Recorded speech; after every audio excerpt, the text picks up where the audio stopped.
Welcome to the Refuel Podcast, Episode 2. Hope you've had a good week. Yeah, it's come around really Have you had a quickly, big hasn't it? week? I've had a great week, I think. So I think it's been a great week in motorsport too, hasn't it? Well, just before we get on to that, I've just got to refuel, so hang on. You've got to refuel? Hang on. So we're definitely doing cars and coffee this week. We're definitely doing cars and coffee. Definitely doing cars and coffee. So we Well, there you are, it's a Tuesday when we're filming here, Yep. after the, where were we, Abu Dhabi Grand Prix. Yep. I guess we'll touch on Formula One first of all, as we did last week. We may as well. It might be the last time for the year as well. Because it's obviously the last race of the season. The really only thing to come out of it was we found out who finished second. Yep. Leclerc, just ahead of Checo. No real great surprise, I suppose. I don't think it was any great surprise at all. I think everybody just rode round. I think Hamilton maybe suffered a little bit in qualifying. I don't think they were completely up to speed. They weren't quite up to speed. Yeah, obviously, he had that first lap-ish incident with Sainz where he went airborne trying to. Well, they had a bit of a coming in the corner together, and he had to go wide and went airborne. Yeah, I think he certainly could have done a little bit better than what he did, but it just is what it is at the end of the day. Verstappen walked it. Yep. No real competition. No. I think Checo said that he could have possibly run a bit quicker in the middle stint. Yep. But he was protecting his tyres, but he didn't realise that he probably could have gone faster. Whether that would have made a difference. Obviously, it looks like the previous race where there was the Red Bull divorce, we termed it, that eventually didn't really matter because there was more than a point in it at the end of the day. So I think what it shows, it really shows that Red Bull have rallied around their number one driver. Well, I their mean, world champion. They did the whole publicity thing where they all came out for the photo shoot and we're all one big happy family. And never, that was obvious that we're going to do that. They're not going to say that they know, whether that's true or not. Who knows? Whether they've had their differences or not, or sorted out their differences. Who knows? But of course they're going to come out and publicly say it's all good. I guess ultimately Red Bull are rallied around Max Verstappen because he's the number one driver. Absolutely. He's the best driver. And why wouldn't you do that? I think the qualifying stats were 18-4. Well, he's just surpassed. Obviously, Lewis Hamilton has now been surpassed for a number of poles as well. Yeah. So Verstappen's knocking down record after record at the moment. They've definitely got the superior car. You say, is that the best team going at the moment? Well, the results say it is. Yeah. Well, you say they've got that's an interesting point because you say you've got the superior car. Have they got the superior car? And it's a question. Leclerc finished second. He beat Checo. Yeah. So is Max Verstappen that much better that has been able to drag a similar car to Ferrari and essentially walked it? Or has Checo underperformed? Yeah. To be that much of a difference. It wasn't like 1-2, 1-2, 1-2, every race. Checo has struggled quite often in qualifying. Yeah. He's, having to recover from a fairly ordinary qualifying. Well, Verstappen is a lead driver. Without a doubt, he is in Hamilton's league as a multiple world champion winner. And I guess when you look back over the seasons, you get one driver who does stand out like that. Yeah. And is he that much better? Yeah, he probably is. Probably is. Which obviously leads us to the Red Bull announcement over the weekend. Dan again. We bring up Dan again. We're back to Dan. Back to Dan, happy Australian Dan, Formula One drivers. Dan the man. Yeah. So, and I don't know whether you saw it, but early race morning, announcement made. And then withdrawn. Yes. We've gone too early with the announcement. From what and reading today before we went on air, so this is Tuesday afternoon in Australia. It still hasn't been, the contracts still haven't been signed as far as I'm aware, but basically they've all come out and said it's happening. Yeah. And I think by the time they got to the end of the race or the end of the race weekend, it was pretty well understood that that's it. And Dan said he's wrapped. He wants a year off. He's going to be still involved. He's going to be doing sim work, development work, media work, all that sort of stuff. He's with a top team. He's obviously I'm guessing he's eyeing a role somewhere in the future with Red Bull. And you think, well, I don't think there's a main driver that opens up for another year on top of what there is now. I think it's 2024, isn't it? When one of the contracts opens. I think when Checo, I noticed that, I don't know whether you saw it, Verstappen's come out today and said he's still looking to retire at 31. So obviously That's too long for Ricardo. Yep. But he's obviously looking to retire fairly early. 31's pretty young. It's interesting. And he's saying that this. Well, I reckon Dan's going to have a great time. Like, I mean, you know, you're going to be doing burnouts. You know, driving some of those other Red Bull cars, because it's not just Formula One cars that Red Bull, you know, take out and about. Yeah. And being contracted to drive a Red Bull, like, I think he's going to be. He'll be out doing the bloody caravan racing and all sorts of things. He's the perfect media front for Red Bull, I think. Isn't he? Isn't he? And everybody knows, that's why they grabbed him. Everybody knows the Dan smile, the Dan grin. Yep. It's famous.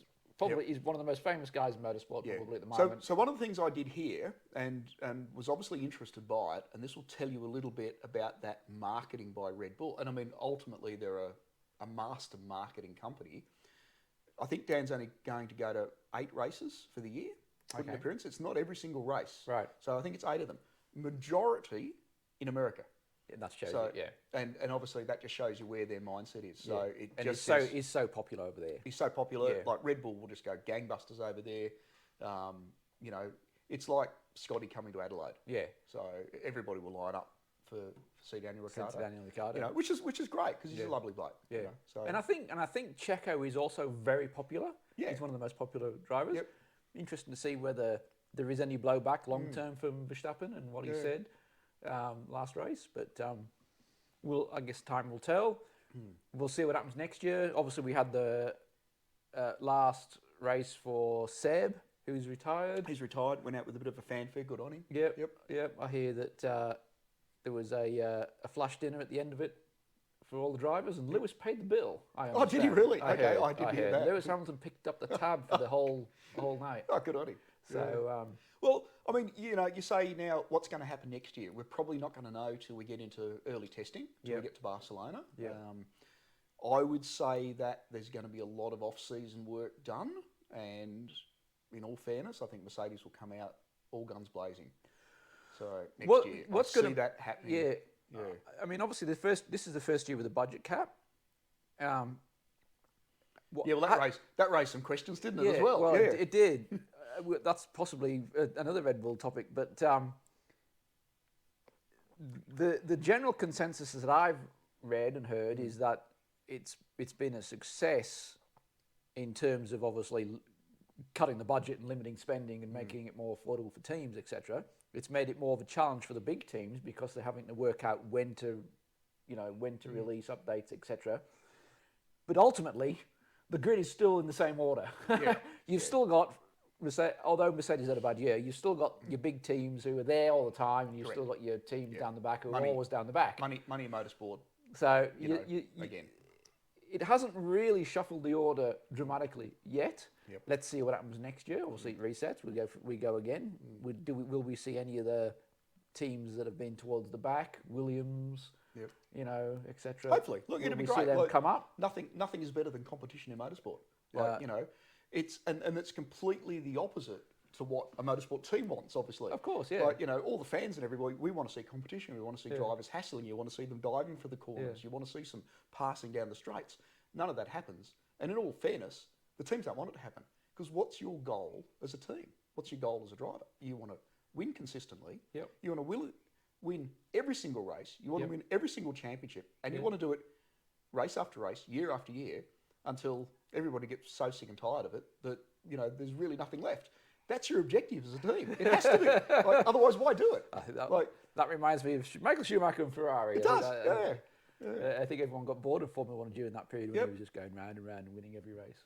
No, that's it, and that's the attitude you have to have. Like, and it is literally as simple as that. So, you know, you have to focus on one thing. And I think when you listen to some of the drivers, you listen to some of the team principals, that is their focus. Their focus is to win at all cost. You know, and whether that means we manipulate and bend the rules and all that sort of stuff. And I mean, that's been, you know, throughout F1 for many, many years. Well, it's been throughout motorsport. And throughout motorsport, you know.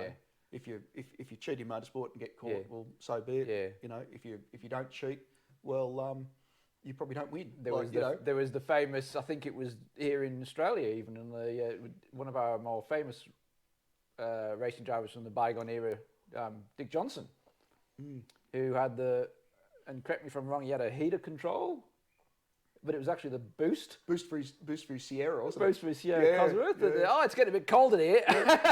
You turned that up. Turn it up. Like, I mean, look, we've been around long enough in Australia, talking to enough people in motorsport to know, obviously, what goes on and what happens. And people don't talk about it. Yeah. You know, but some of the stories that you hear are surprising. Yeah. You know, you watch Days of Thunder, you know, the old NASCAR race that was there, you know, and they're talking about, you know, making lightened, you know, roll cages and lightened, you know, chassis and running fuel lines here, there and everywhere, you know, to hold more fuel. That's tip of the iceberg stuff for most of it. I mean, it's been going on since the 50s and 60s, you know, with manufacturers acid dipping panels to make them lighter. Yeah. You know, with motor companies changing parts out so they get through scrutineering at the end of the day. I mean, that doesn't go on at big level. That goes on at grassroots racing level. Absolutely, as well, you know? So it is just, if you get caught, you get caught. And if you don't get caught, well, it's legal.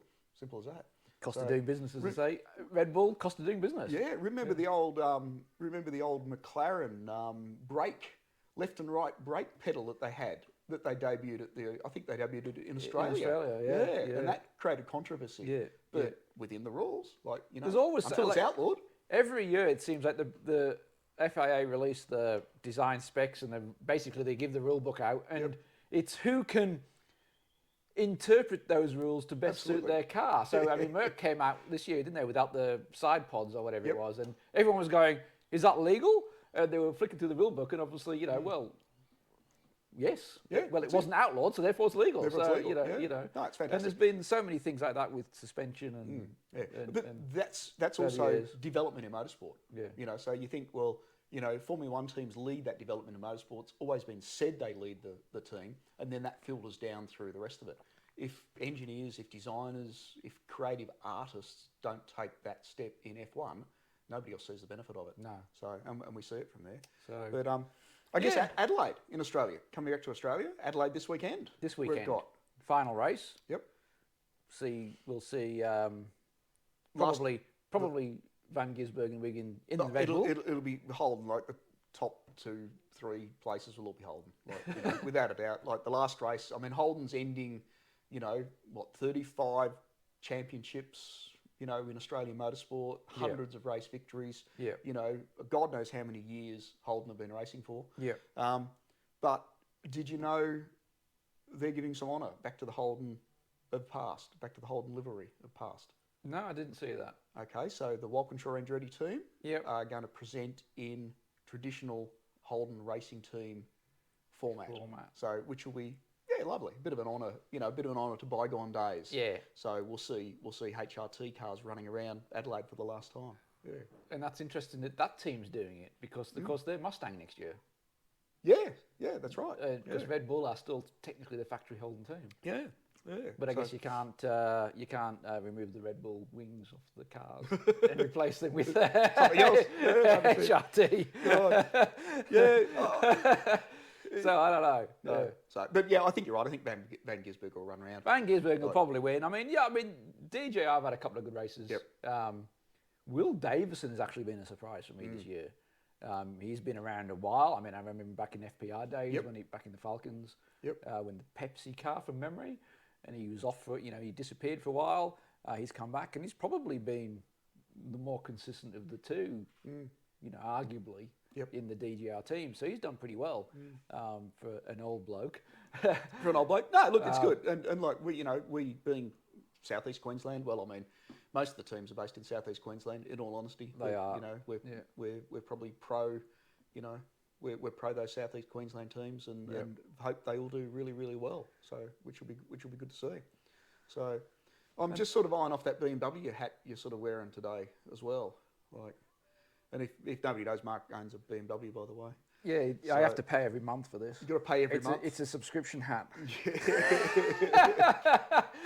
Well, you're not the only one now to do subscriptions. So how do you feel? I think you may have just missed out on having to pay for your heated seats on a monthly basis. I don't have to pay for heated seats. It comes factory. That obviously wasn't programmed in or whatever. Okay. Well, I've had no notification, and my heated seats still work at the moment. I've tested it. You don't have to pay each month for extra air conditioning? I don't have to pay anything extra month. No. But obviously... So there's not an extra level, you know, you get like, you know, you can get colder by paying more, or get hotter seats by paying more. You can get the full ass burning seats if you pay. If you pay the monthly subscription, as opposed just to the mild. It's an amazing world that we actually live in. Although BMW do offer the various subscriptions for like professional, I think they call it My Professional Pack, which gives you some apps or something, which I never used. Mine expired and I never bothered renewing it. Yeah. So I think you can sort of see that's that start of it. And I mean, I know Tesla probably started it initially with, I'll pay more to get more performance. I'll do that to unlock more performance. Well, I think BMW are just taking the piss, really, with, paying for electric seats. I do recall seeing one of the counties or one of the local, or one of the states in America actually coming out against it and saying, well, that's not going to be allowed here. We're going to try and put an end to that, and we don't see it as being just. Well, I don't think they're going to do that. I think the people will do that. Well, I don't see how they can. I mean, I don't see how they can do that. No. Ultimately, if people don't want to pay, they won't pay. No, it'd be taking the BMW seat out and undoing the wiring and putting a switch in and putting the seat back in again and problem solved.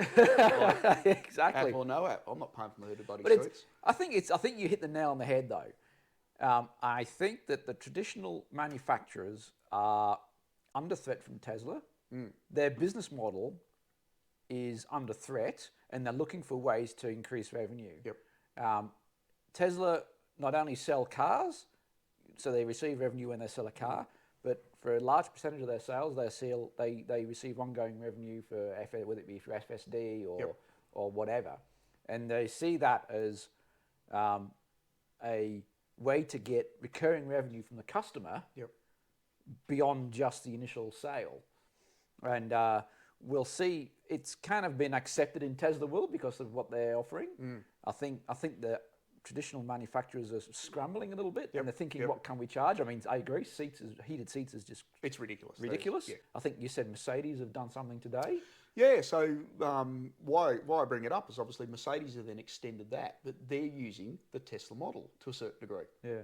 So whether or not they are obviously arrogant enough to think, well, we can charge for heated seats and air conditioning and all those sort of things, but what they're actually doing is they're putting additional levels of performance in. Yeah. So you can go faster if you pay more money per month. Yeah. So obviously it's inbuilt into the car. It's just a software thing. But if you take your electric Mercedes and can go from 6 seconds 0 to 100, and it goes to 5 seconds 0 to 100, they're giving you 20% better speed, 15 to 20% better performance out of it. Would you pay for that? Yeah. You probably would, and that's the weird thing. If it is, well, I've not looked into this yet. I don't know if it's on the performance cars. So is it AMG or is it all? No, it's just really electric vehicles that they're doing. Let me bring it up here in front of us. So it's the all EVs offered by Mercedes, and there we are there. So that gives you a little bit of a list of what's actually on offer. So, yeah, rightio. What do you think of that? So it is the EQ electric stuff. Yeah, I mean, why? I mean, I don't know. I think that just reaffirms what I said. They're looking for ways to bump up their revenue because they know they're all under threat from Tesla. Correct. They are. So the other thing, obviously, with electric vehicles is your servicing costs are dramatically reduced. So, I mean, what's the point of a dealership? I mean, Tesla don't have dealerships, obviously. They have a sales office. They have a delivery centre. Delivery centre. But you do everything through line. So what's the point of a dealership if you're not going to go to servicing other than tyres and whatever? Yep, tyres and brakes. Everything can be done online. It's all effectively software, like you say. Yep. You say, well, I want this car with these options, with this upgrade, whatever. And just send me it. And their services come in, we'll plug into the computer and we'll give you an upgrade. Yeah. So all this, there's the parts business gone. So how are they going to do that monthly revenue? Correct. And coming back to obviously, that monthly subscription basis, it's what everybody does. Yeah. I mean, every gym on the corner runs a monthly subscription. It's so recurring revenue. You drive your car, monthly subscription. Yeah. So, and I can see where obviously they're going to be more successful introducing that for extra performance because people will want to pay extra points. And the other one might be extra range. So would you pay an extra $50 a month to get an extra, 200 miles range out of all your batteries. Well, here's one for you. This is what I'd do if I was Mr. Benz. Yep. I would charge you every time you went over 80% throttle. Oh God! Don't give ideas to the government. How about that? How about that for revenue? So if you don't, I mean, you might say, well, I want to pay the extra, I don't know what it is, for the extra horsepower on the current ones. Yep. But you might only use it. Oh, you mean you have an automatic subscription? Yeah. So you might not use it for a month, and you think, well, I've just wasted the month. That's right. But what happens if you say you go out on a drive and you think, right, I'm gonna take it up the twisties and I'm gonna gun it everywhere. Yep. And every time you go past a certain throttle percentage or something, the car goes, ching, there's 20 cents. I see demolition. Or 50 cents. I see or $1. You know, for the privilege of tapping into that last 20% power. But if you don't use it, you don't get charged. So it's on demand. Right. So when did you last watch Demolition Man then? Well, I'm just thinking what you could do if you were Mr. Benz or Mr. Whoever. Yes. How you could, or Mrs. Whoever, how you could charge a customer if they tapped into something that is not ordinarily available for mundane driving. And so if you're not using it, you're not paying for it. But when you tap into it, just have automatic throttle percentage. It debits my digital currency wallet. Yeah, and it goes off to whoever. Could you imagine? I think I'd put like a little device behind the throttle pedal that like stopped me from going beyond 80. You know. Just because there'll be nothing worse than going, oh my God, I've gone 80.01. I didn't mean to. Well, the other thing, obviously, is you're going to need flashing lights for the Americans. Yes. Yeah. Obviously. Sorry about that. Yes, comments below. Sorry, Americans. But it's going to be interesting. Like, I think they're experimenting. They're going to see what works, what doesn't work. Yeah. And look, it's going to continue. It's going to get more. And I mean, on that front, you're then going to see your ticket's going to arrive for speeding automatically as well, because it's all going to be programmed by GPS into your car, or you just won't be allowed to. No, you just won't be allowed. And I'm actually surprised that they haven't already done that, to be honest with. I mean, I think it's being tested in some countries. UK, I believe. And if you're from the UK, comment below and confirm. But I remember hearing something recently that the UK have introduced legislation that imposes manufacturers to put a speed limiter in the car. Yep. So there's 3 systems, as far as I'm aware. But you can override it in an emergency or something like that. Yeah. So it's a trial-based system at the moment. I do believe there are 3 different systems they're actually using for that to actually test, what it is. But it's all overrideable. So it doesn't lock you in. Because you can imagine, obviously, you pull out to pass a car, and all of a sudden, you need that extra little bit of power to get in safely. And you hit the limiter. And you hit the limiter, and things go wrong. Yeah. So, I think there has to be some safe consensus in there, put in. But speaking about electric vehicles, Chevy, the new Corvette, the Zora. Has come out.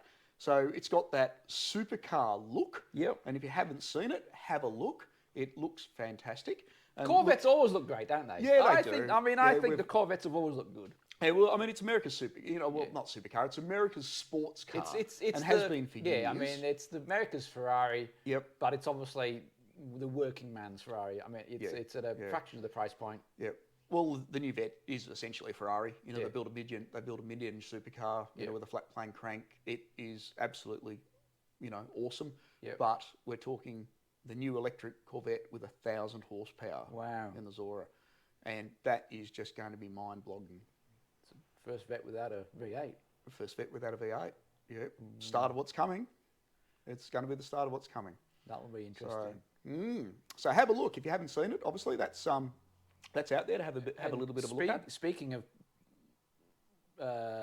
performance manufacturers, Porsche, I believe the Boxster and Cayman is going all electric in 2025 as well. Yeah. So the new version. So I think they're doing their run out. The Cayman GT3 RS. Yep. With the 911 GT3 motor in it was like, I think their last song for that car. Yep. And then it's obviously they're they're developing the all-electric version for that as well. So they're all going... Yeah, it's the conversation of the moment. Like, so every car event we go to, people are worried about, how long are we going to have petrol for? Yeah. How long are we going to be able to drive our cars for? Do we have to drive electric vehicles? Are we going to be forced to? All that comes up, and I think everybody talks about that. Yeah. I know, I think today in Australia, down in Adelaide, they were talking about electric vehicles. Right. And obviously trying to push more legislation through for electric vehicles, more, electric outputs, and basically saying everybody's got to be an electric vehicle, by 2025, 2035 or something. Yeah. I think electric vehicles most definitely have their place. Absolutely. They're great. I think they're perfect for the commute. Yep. If you work in the city or basically your work within 100 kilometres, 100 miles or whatever. Yep. Or you play golf regularly. You can you can go to the work, you can come home, you charge it when you get home. When you get up in the morning, it's fully charged, and that's basically your car for the week. You don't have to worry about going to the fuel station to fill up. What I find interesting and amusing though is obviously your polys stand up and they say, well, you can have solar panels on your house and you can charge your electric vehicles off your solar panels. Like at night. At night. At night, yes. At night. So that's going to be interesting. But even when you look at it, I mean, I think you've got solar panels. We've got solar panels. Most people in Australia, have got solar panels. Yeah.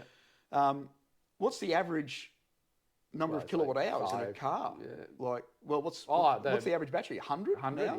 Yeah. Some 90, 120, 80, some 90, 130. All around there. And what's your average output, like per day, of your solar panels, which feeds back into the grid, less what you use? It's probably 25 or 30. Yeah. So I can't understand how you charge your car up using your own solar panels. Well, you don't. I mean, obviously, you're going to be tapping into the grid. It's still obviously a heck cheaper than fueling, plus aforementioned maintenance costs. So I see that going to commute, going to work, going to the shops, doing the school run, all that sort of stuff. Perfect. They're quiet. They're generally maintenance free. It's fully charged all the time. You don't have to worry about going to the petrol station. It's effectively free motoring, etc. Yep. The problem comes in countries like Australia where you want to go a distance. Huge distances, yeah.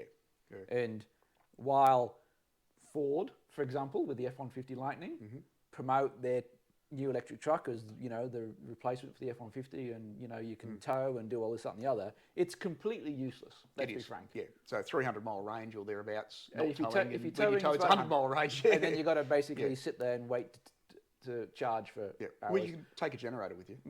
But it's the same for the Hummer, the Rivian, all those sort of things. If you're actually using them for the purpose that they were designed for, going off camping, going away, trips, etc., it becomes a challenge with an EV. It does. At the moment, I don't think the technology is there. You need some kind of hybrid where you can you've got that backup of the petrol motor. I think the hybrid is the solution in Australia for the short term. Vehicles and short term. Until we come up with new technology. And better ways. And I mean, look, there might be some interchangeable battery system as well. I mean, I'm not saying battery cars are useless, like they're not. Like, they, as you say, they will serve a purpose. Yeah. And I think they'll serve a really, really good purpose. So, but we'll wait and see, I guess. The good thing about technology is that it continues to improve. It continues to improve. We get better and better every single day, which is good. Yeah. You did mention they were quiet. They are quiet unless you've got a Porsche or a BMW. And then they play synthesized music like warp. Well, it's like this warps. Have you not heard them? No, I haven't heard it. No. Basically, this you can turn it on or off. Yep. But if you got it on, it's like a warp speed when you're accelerating. So I suppose they put that on a subscription base, and you can charge for that as well. Well, they haven't yet, but might give it to you for free. That's an idea. Yeah. That's an idea. I think I'll pass. I might write into BMW. I think I'll pass. Yeah. But yes, they are. They're quiet. So do you think that you can be, go in the old days, you're driving down the street, in your V8 Corvette, big block, 427, say in there, rumbling down the road, light them up with the traffic lights, and everybody thinks you're an arrogant prick. Yeah. Like, look at this bloke, or girl. Yeah. Disturbing the peace. Yeah, doing 11s down the road. Doing 11s down the road, that's it. Yeah. So you think the electric vehicle solves that? Because of course you can do exactly the same thing. You just do it in complete silence now. So you can apart from the electric 10 noise. Yeah. So it's an interesting one. So speaking of noise, have you heard about the Hyundai Elantra? There we go. That's a mouthful, isn't it? And the Californian policeman. You have mentioned this story too. Yeah, I have. Like California, huge nanny state, obviously, as you're well aware. I think everybody is. Just like Queensland. Just like Queensland, so we can relate. Do they need a permit to go 15 kilometres from the classic car permit? Yeah. Anyway, last week's episode. Last week's episode, that's it. So anyway, some young fellow was driving his new, and I will say it's relatively brand new, unmodified Hyundai Elantra around. This will be, I'm assuming this is the N Sport thing. Yeah. Whatever you call it. Hot, loud thing. Yeah. And of course, have the button, obviously, that you press for, complete tool mode. Flappy exhausts. Flappy exhaust modes, yes. And he's been nicked, hasn't he? So he's been pulled over. And the copper has absolutely thrown the book at him. So for those that you don't know, look, there's plenty about it at the moment. And the California copper has basically sent him off to the noise testing station. The noise testing station has tested the car. There's a lot of dispute as to how it was tested, whether it's been tested correctly, incorrectly, because when you read the legislation, it has to be tested in the mode that it reverts back to, which of course, you turn the key off, turn the key on. It doesn't come back in track mode, or race mode, or whatever mode that you want to call it. And I guess there's so many of these cars at the moment that have like a burble tune exhaust, or a track mode exhaust. And it's going to bring in that whole legislation as to whether you are allowed to drive on the road in that mode. Gone are the days, imagine, your electric vehicle. I mean, you can drive around an electric vehicle and be a complete tool. You can drop the hammer at the traffic lights and do what you like. In the old days, you couldn't do that. You're driving your big block Corvette down the road and you're burbling and people actually see. Or hear.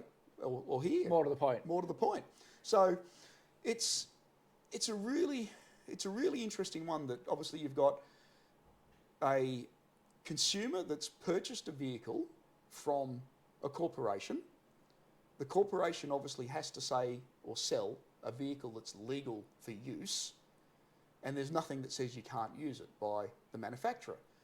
Yet, young fella has obviously been pinged. He now can't drive his car. He's been put off the road. It failed the test because the tester had to test it in the mode that he was actually in, not in normal mode. I've now got a vehicle that I can't use. So what do? I go back to Hyundai. Hyundai won't comment on it. So, they're not going to replace the vehicle. So I now can't sell a vehicle because they've cancelled the registration. And I can't drive the vehicle, so I can't get to work. I'm still making loan payments on the vehicle, most likely. So, it's a whole world of hurt, and it's just not right. You think, the tester should be involved, the California state should be involved in obviously getting a problem like that fixed, and Hyundai should be involved in getting a problem like that fixed. But where do you go? And that's going to continue, I think, with other manufacturers. So imagine when that starts setting a precedent, and all the cops start saying, well, I'll just pull this prick over because he's driving a loud car in race mode. Well, surely a Lamborghini Aventador is louder than a Hyundai Elantra. Absolutely. I don't care in what normal mode. That's right, yeah, in normal mode. And look, we have cases of that where they get pulled over in Queensland. Yeah. So, we've got guys driving Lambos here in Queensland that get pulled over. And I mean, they'll fit titanium exhausts and things like that, and that does increase the sound tenfold.